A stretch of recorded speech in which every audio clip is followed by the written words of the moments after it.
Everest জয়ী বাবরের বাসায় আছেন সহকর্মী মাসুদুল হক। বিস্তারিত জানতে সরাসরি যোগ দিচ্ছি তার সাথে। মাসুদ, সন্তানের এমন সাফল্যে কি বলছেন বাবা মা এবং পরিবারের লোকজন, জানাবেন। এই মুহূর্তে আমি রয়েছি বাবরের গ্রামের বাড়িতে, অর্থাৎ চট্টগ্রামের হাটহাজারী বুড়িশচর উপজেলায়, এবং আমরা একটু সরাসরি আসতে চাই তার গর্বিত বাবা মায়ের কাছে। যদি একটু বলতেন আপনাদের কেমন লাগছে আপনার ছেলের যে এভারেস্ট জয়।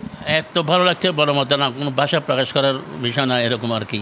এত এক্সাইটেড আমরা, কিন্তু এখনও টেনশন মুক্ত হয় নাই। যখন নামে আসবে ইনশাআল্লাহ তখন টেনশন মুক্ত হবো, কারণ মা বাপ তো আমাদের টেনশন তো লেগেই থাকবেন। যে ছেলে ইনশাআল্লাহ যদি নিরাপদে নেমে আসে তারপর দেখি, তাহলে টেনশন মুক্ত হয়ে যাবো। কিন্তু অনুভূতির দিক দিয়ে মানে খুব ভালো লাগছে, ভালোর মধ্যে কোনো নেই, সীমা নেই, বলার মতো না এগুলো। আপনাকে ধন্যবাদ। যে একটু আন্টি আপনার কাছে আসতে আছে, আপনার ছেলের যে অর্জন আপনার কেমন লাগছে? আপনার তো আসলে খুশি, যার ভান্নায় খুশি, খুব আনন্দিত, এবং ওই যে টেনশন, মানে সবসময় আতঙ্কে ছিলাম, এটা একটা কত বড় রিস্ক।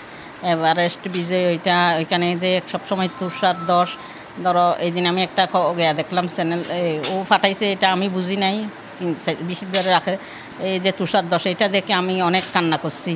মানে আমি তখন দাঁড়াইতে পারতেছি না।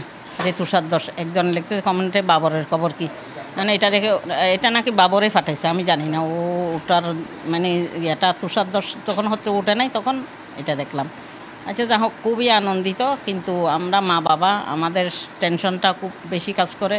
এখন তো ও তখন নামে আসে নাই, ততক্ষণ আমরা টেনশন মুক্ত হব না, এটা আর কি।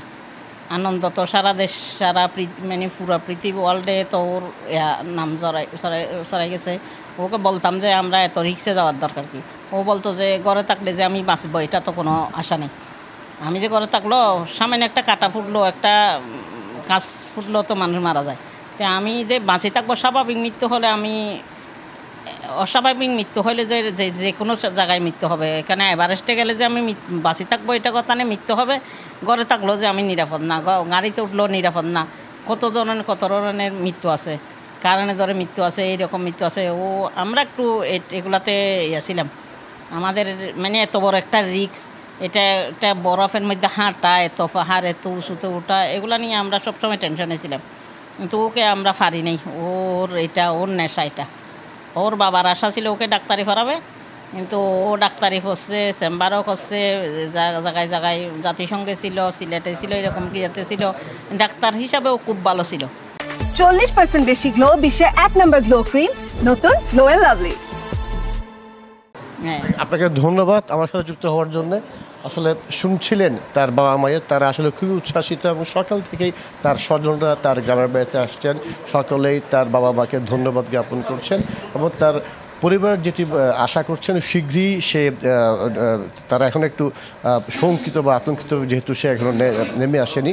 তারা সেই এভারেস্ট থেকে নামার পরেই তারা চিন্তামুক্ত হবেন, এমনটা জানিয়েছেন। তো এই ছিল আমার কাছে চট্টগ্রাম থেকে খবরাখবর। মাসুদুল, ধন্যবাদ আপনাকে।